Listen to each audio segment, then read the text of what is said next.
She knocked only to survive. He opened the door just to pass another night in silence. But fate had other plans.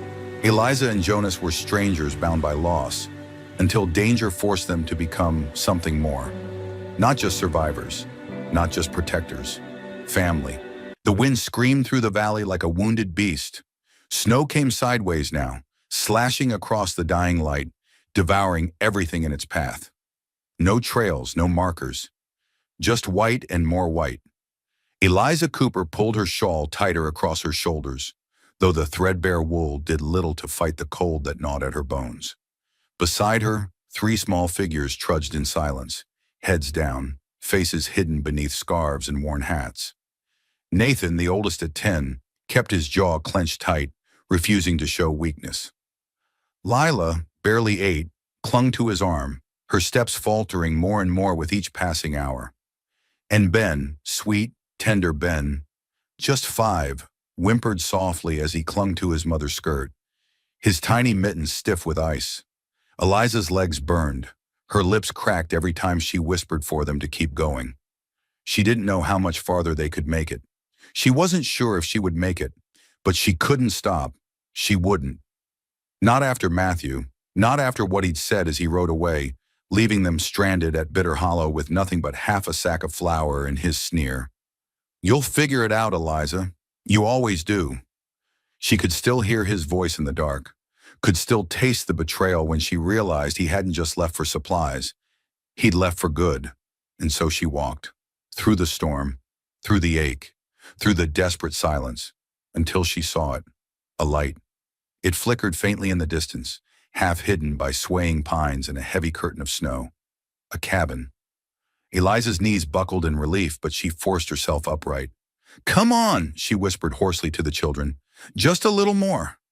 They stumbled the last 100 yards together, collapsing against the door. Eliza's knuckles were numb as she raised her hand and knocked. Once, twice, 3 times. Nothing. She knocked again, harder this time. Her voice cracked as she tried to call out, but only a raw rasp escaped her throat. Then finally the door creaked open.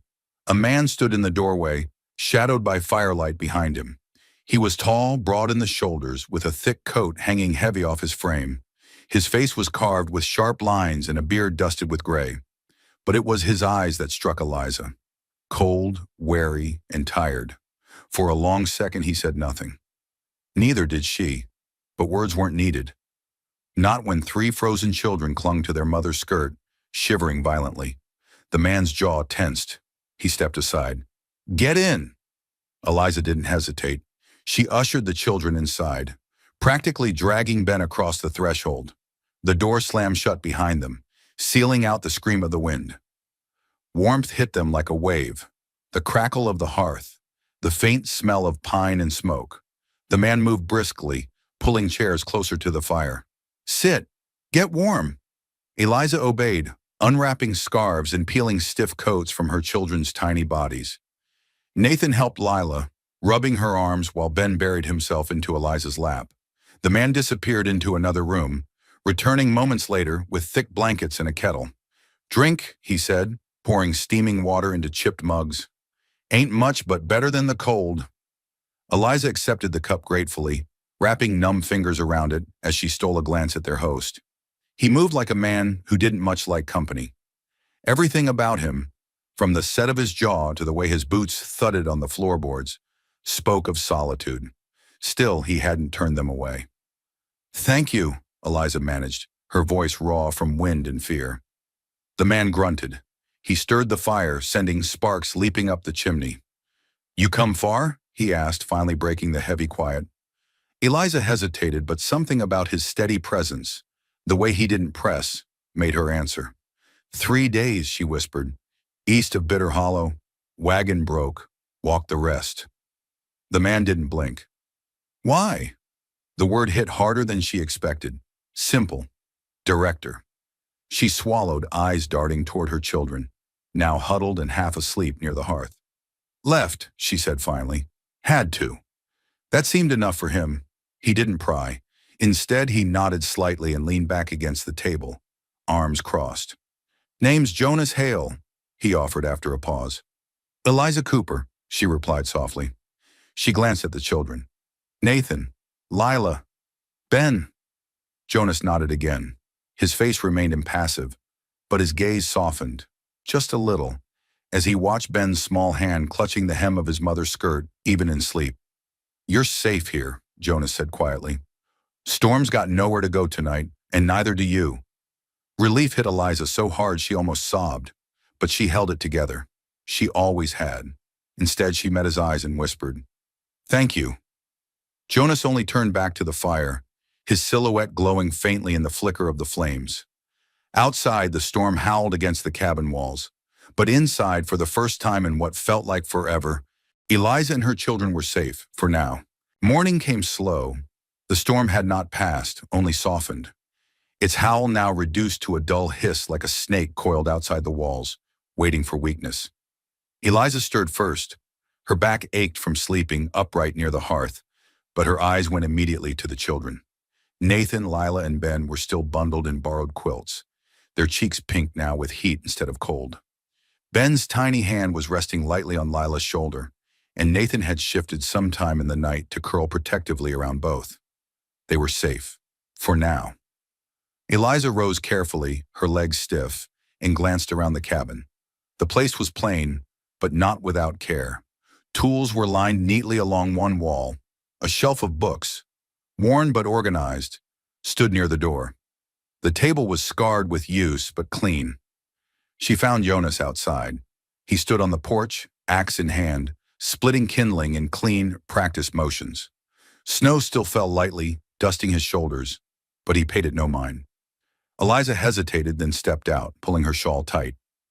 You don't have to do all that for us, she said softly. Jonas didn't look at her as he spoke. Not doing it for you, he replied flatly. Doing it for the stove. Stove don't care who's hungry, just needs wood to burn. Eliza bit back a smile. She recognized the type, men who wore their kindness behind rough words and harder hands. Still, she didn't push. Instead, she stepped off the porch and began gathering the split wood into her arms. Jonas paused, watching her. Could have stayed inside, he said. I've been sitting too long, Eliza replied simply. Feels better to move? He nodded once, a silent approval. Together they worked, neither speaking much, but neither needing to.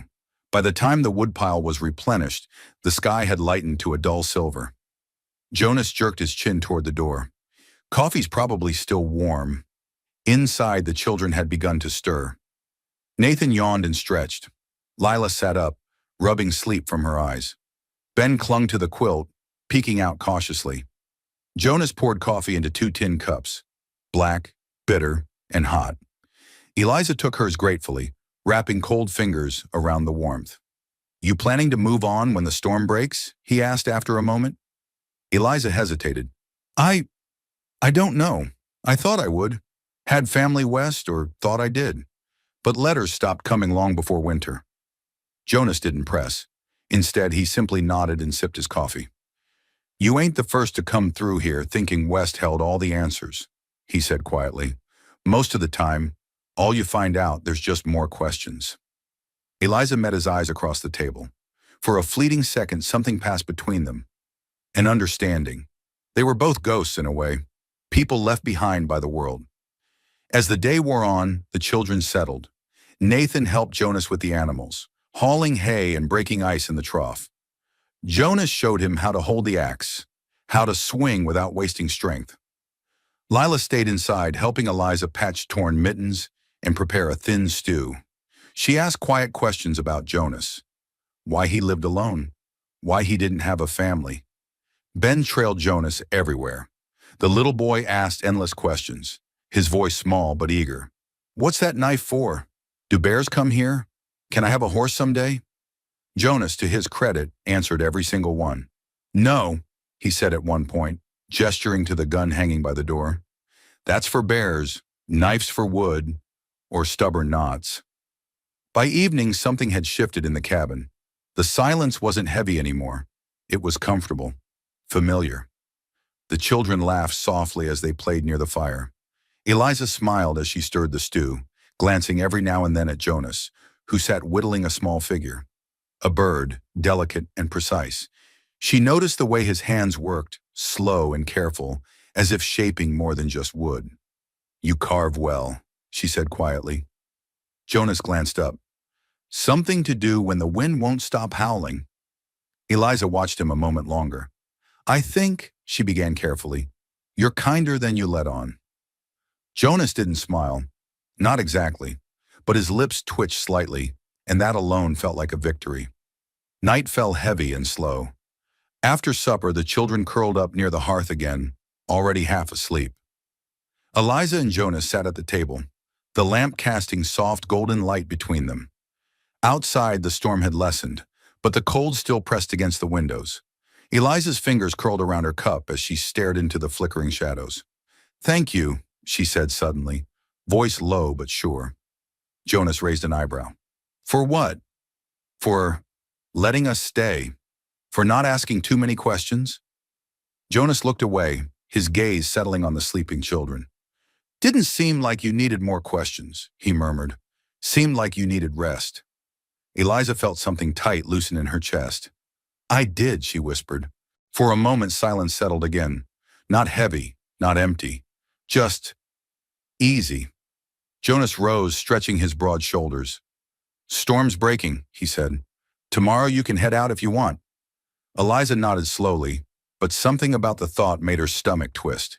Head out. Go back into a world that had left her battered and alone. Or stay.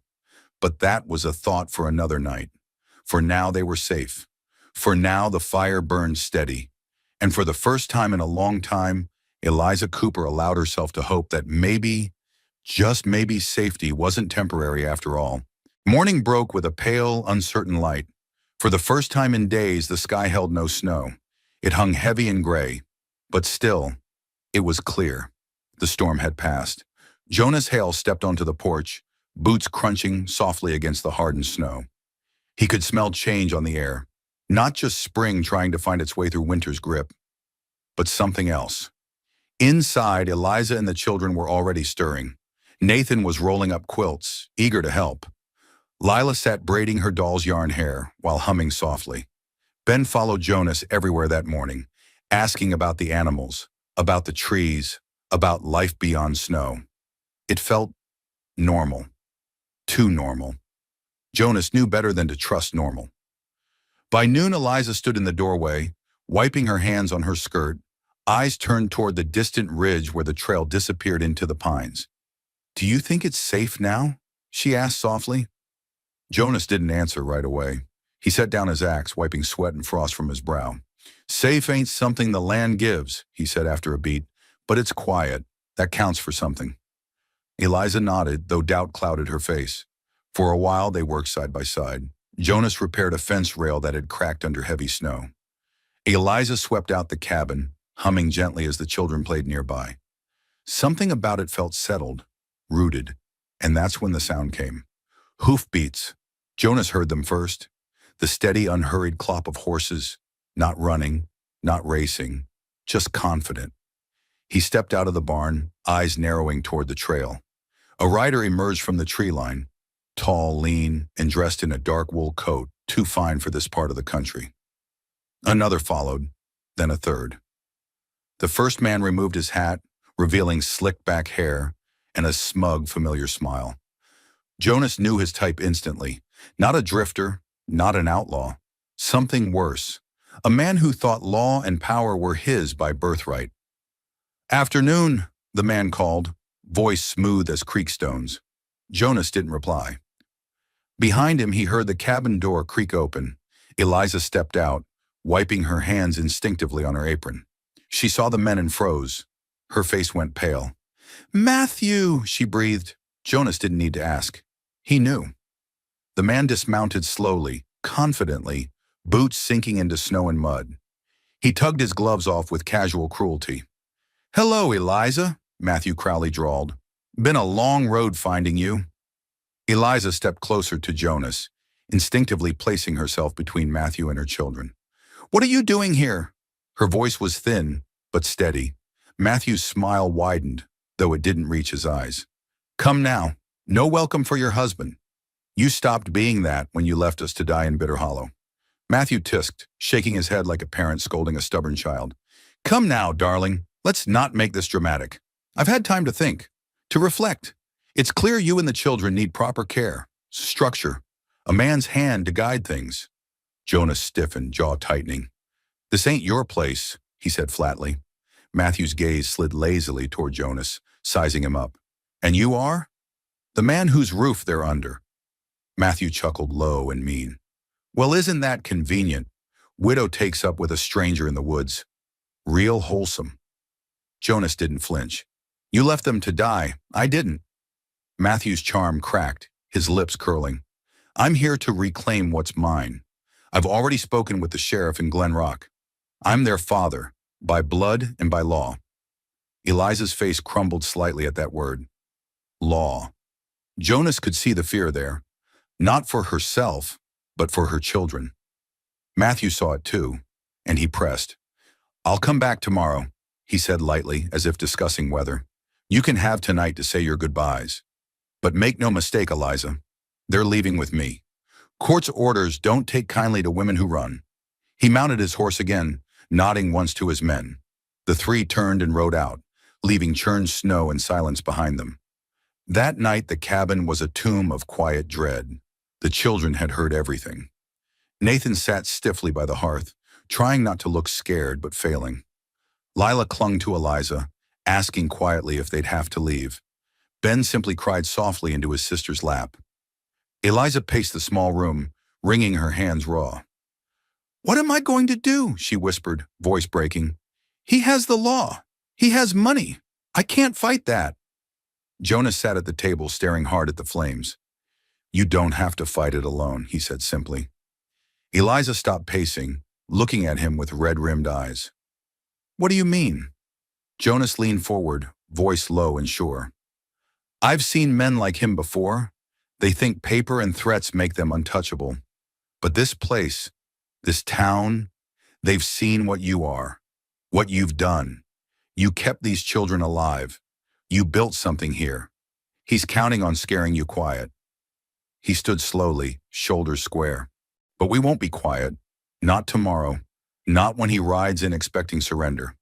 Eliza stared at him, tears clinging to her lashes. And if he forces them to take the children? Jonas didn't hesitate. Then he'll have to take them from my hands. The fire cracked loudly, sending sparks flying. For a long moment, Eliza said nothing. Then slowly, she stepped forward, closer than she'd ever dared before. She reached out, her hand resting lightly on Jonas's arm. You would do that? For us? Jonas looked down at her hand, then back at her eyes. For family, he said quietly, I'd do more. Eliza didn't cry. Not this time. Instead, she nodded once, firm and certain. Then we stand, together. Outside, the cold wind whispered through the trees, but inside, two souls, broken and rebuilt, had just drawn a line in the snow. And by morning, Matthew Crowley would find out exactly what that meant. Morning came sharper than a blade. The sun rose pale and cold, casting long shadows over the snow-covered hills. It should have felt like a new day, a day for thaw and promise. But for Eliza Cooper and Jonas Hale, it felt more like the eye of a coming storm. Matthew Crowley would be back. He said he'd return, and men like him didn't bluff. Not when pride and control were on the line. Inside the cabin, Eliza dressed her children carefully. Nathan was quiet, his jaw tight. Lila asked if they had to leave. Ben, too small to understand fully, clung to his mother with wide, confused eyes. You're not going anywhere, Eliza whispered to them as she brushed Lila's hair, forcing calm into her voice. No matter what that man says. Jonas was outside before dawn. He worked with methodical purpose, chopping wood, checking his rifle, reinforcing the cabin's front door. He wasn't preparing for a war, not exactly. But he wasn't planning to back down either. By the time midday came, the tension in the air was thick as smoke. And then they heard it. Horses. Not just Matthew this time. He'd brought company. 4 riders came into view as the children crowded near the window. Jonas stood on the porch, arms crossed, as Matthew dismounted with deliberate slowness. His smirk was sharper today, confident. Behind him rode Sheriff Tate, a man known in these parts for minding his own business as long as his pockets stayed full. Matthew swaggered forward like he already owned the land beneath his boots. "Eliza," he called, loud enough for the whole clearing to hear. "I'm here like I promised. Time to bring my children home." Eliza appeared in the doorway, her back straight, shoulders squared despite the tremor in her fingers. "They are home," she said firmly. Matthew's smile thinned. "Let's not make this ugly. Sheriff Tate has the papers. Custody signed and sealed. I'm within my rights." Sheriff Tate unfolded a yellowed piece of paper and read aloud, his voice dull and official. "Eliza Cooper, you are hereby ordered to relinquish the children into the custody of their father, Matthew Crowley. Failure to comply—" "That's enough," Jonas interrupted, his voice low but carrying steel. All eyes turned to him. Jonas stepped forward, placing himself directly between Matthew and the cabin. "I know what you are, Crowley," Jonas said evenly. "A man who left his family to die in winter. A man who sees people as property. But not here. Not anymore." Matthew's eyes narrowed. "You don't have a say in this, Hale. The law does." Jonas didn't flinch. "The law might not care who you are, but this town does." As if on cue, voices rang out from beyond the tree line. Mrs. Webb, Pastor Connor, old Doc Briggs. They came walking, bundled against the cold, faces set with quiet resolve. Behind them, others from town, folks who had seen Eliza these past months, watched her rebuild something fragile but real. "We stand with her," Mrs. Webb said simply, stepping beside Jonas. Pastor Connor nodded. "She raised those children with grace when no one else would." Matthew's confidence faltered. "This isn't your business," he snapped. "It is now," Jonas said, calm but deadly sure. The sheriff shifted uncomfortably. "Crowley, this paper's only good if people are willing to enforce it." Matthew's face darkened. His eyes darted between the growing crowd and the stone wall that was Jonas Hale. "You think this is over?" he hissed. "You think a few farmers and widows can stop me?" "I think you're already stopped," Jonas replied. Silence fell heavy. Matthew's bravado cracked completely. With a bitter curse, he shoved the papers back into the sheriff's hands and stormed back toward his horse. "This isn't the end," he called out over his shoulder. "No," Jonas agreed quietly. "It's the beginning." Matthew rode off, defeated but dangerous still. The sheriff hesitated, then followed, the lawman's posture sagging as he realized which way the wind now blew. The townsfolk lingered, offering Eliza soft words and warm smiles before drifting back to their homes. They didn't celebrate. There was no need. They'd come when it mattered. That was enough. Inside the cabin, the tension broke like ice underfoot. Eliza stood by the window, watching the last riders disappear over the ridge. Her hands trembled, but not from fear. Jonas came up beside her, close enough that she could feel the warmth radiating from his chest. "He'll be back," she said softly. "Maybe," Jonas admitted, "but so will we, every day, as long as it takes." She looked at him then, really looked, and something inside her cracked open, not in fear, in relief. She stepped closer, her head resting lightly against his shoulder. "You didn't have to stand up for us," she whispered. Jonas turned slightly, his hand coming up to rest gently on her back. "I did," he said simply, "because you're not alone anymore." For a moment they stood together in the fading afternoon light, not as savior and saved, not as strangers forced together by circumstance, but as something far more fragile and far more powerful. Family. Outside, winter clung stubbornly to the edges of the land. But inside, beside the fire, and amid the soft breathing of sleeping children, Eliza and Jonas stood steady against the storm. And for the first time in a long, long time. Neither of them felt cold. The days that followed felt lighter. Not because the threat had vanished, Matthew Crowley's shadow still lingered somewhere beyond the ridge, but because the worst had not come. The children were still here. Eliza was still here.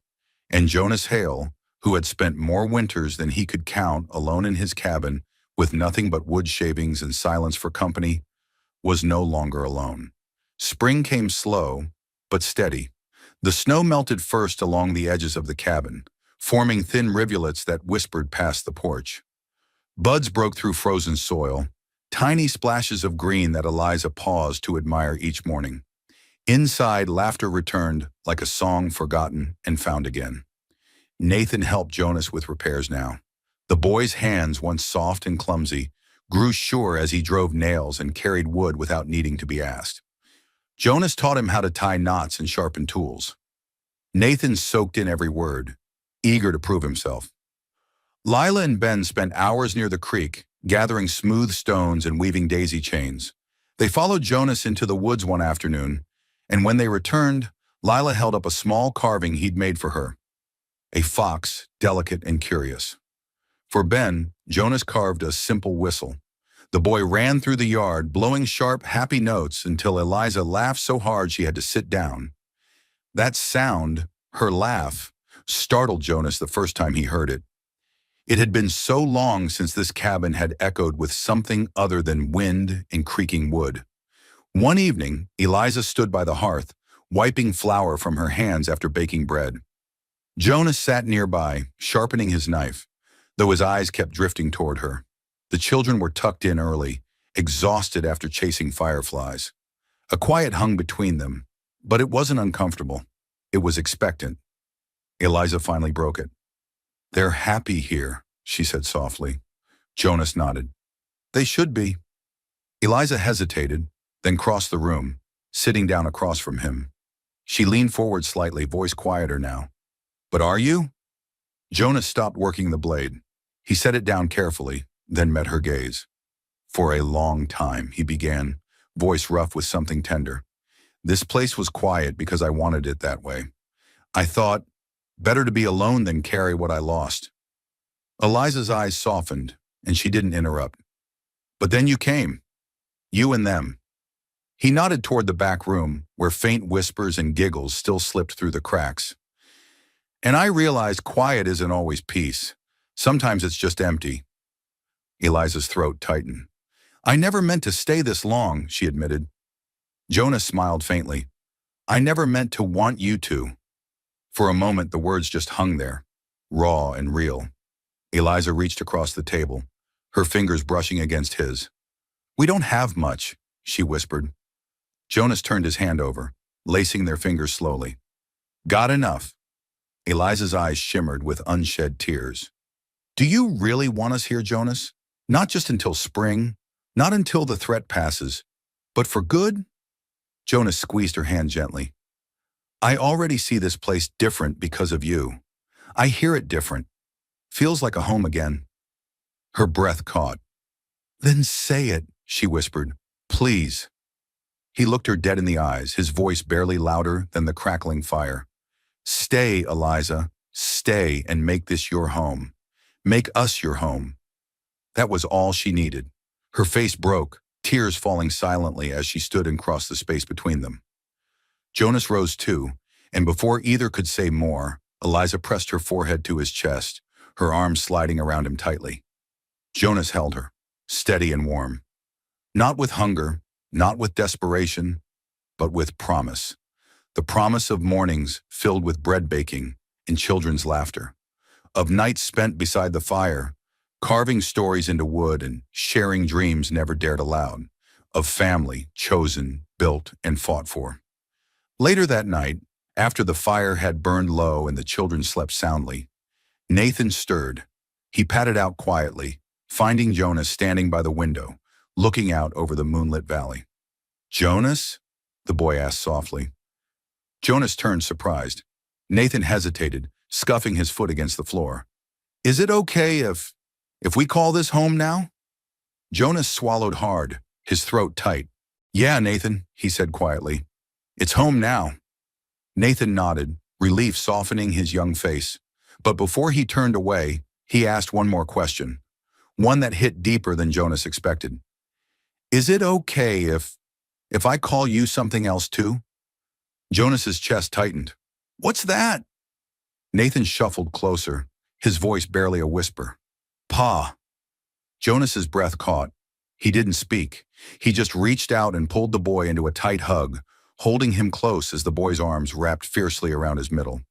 Eliza watched from the doorway, unseen but smiling, her hand resting softly on her heart. Outside, the last chill of winter faded quietly into the night, and inside the word home settled, real and rooted in the walls, the fire, and the beating hearts of those who now shared it.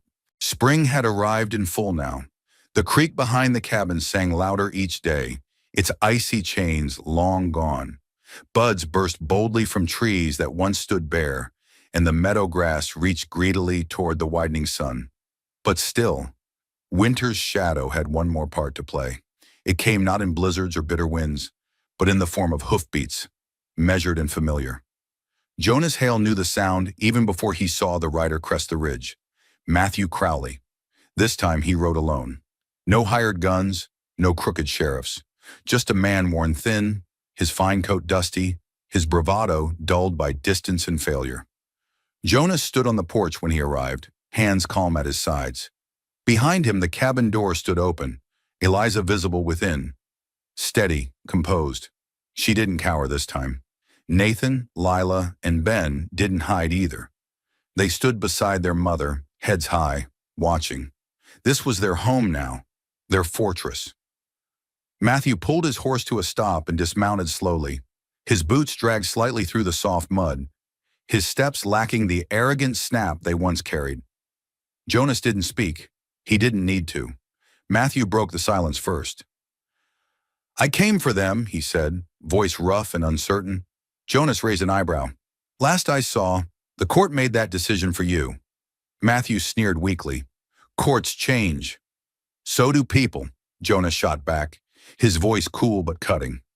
Matthew's eyes flickered toward Eliza. His jaw tightened, but there was no fire left. "What is this, huh?" he spat bitterly. "You play house with my wife, raise my kids like they're yours now?" Eliza stepped forward then, calm, resolute. "They were never yours, Matthew," she said, her voice slicing cleaner than any blade. "You gave them nothing but fear. You left them to die. Jonas gave them something you never could." Matthew scoffed, but it was hollow.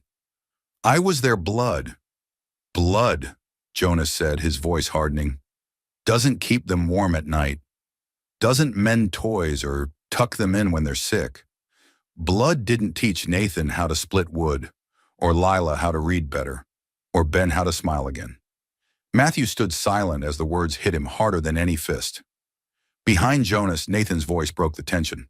"You're not our pa," the boy said boldly. Lila followed, her small voice steady. "Jonas is."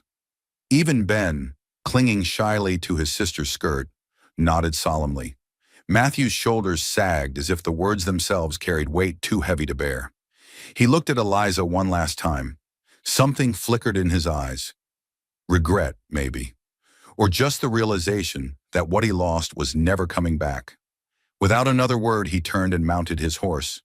This time, when he rode away, he didn't look back. And when he disappeared beyond the ridge, it felt different. Final. The last snow had melted. That evening, the cabin glowed warmer than ever. Jonas sat by the hearth, whittling quietly as the children played nearby. Eliza stood at the stove, stirring stew, her hair loose and soft around her shoulders. No more storm outside, no more storm inside. When dinner was done and the children tucked into their shared room, Jonas and Eliza found themselves alone by the fire. For a while, neither spoke. The crackling wood and distant sounds of frogs through the open window said enough. But eventually, Eliza rose from her chair and crossed the room, stopping just in front of Jonas. Her eyes, always filled with something careful, now held only certainty. "I meant what I said, you know," she whispered. Jonas tilted his head slightly. "That this is home?" Eliza nodded, her voice full of softness and promise. "Yes, and not just because of the walls or the land, because of you. You held us up when the world pushed us down. You stayed." Jonas set aside the piece of wood in his hand and stood. He reached for her hands, rough fingers curling around hers with the ease of something that had always been meant to fit. "I didn't know how much I needed you," he admitted quietly. "All of you." "You have us now," Eliza said, "if you want us." Jonas smiled then, a rare, quiet smile that reached all the way to his eyes. I want everything you bring through that door every morning, even the noise, especially the noise. Eliza leaned up, pressing her lips softly to his. No rush, no grand gesture, just belonging. When they parted, she rested her head against his chest, listening to the steady beat beneath. I used to wonder, she murmured, if I'd ever feel safe again. Jonas held her tighter. You're safe, he promised. Always. Outside, the last remnants of winter melted quietly into the soft, breathing earth. Inside, beside the crackling hearth, a man who had once been hollow and a woman who had once been broken stood woven together, not by chance, but by choice. Love here wasn't loud or fast. It was carved slow, with patient hands, like wood, like trust. And as the night deepened and their home held steady around them, Eliza whispered something only Jonas heard. We're not surviving anymore, Jonas. We're living. And for the first time in his life, Jonas Hale believed her. Not every family is born. Some are chosen. What would you do to protect yours when the past comes knocking? Tell us in the comments. Your words matter here. And if you felt this story, hit like, share it, and subscribe for more tales of second chances and found homes.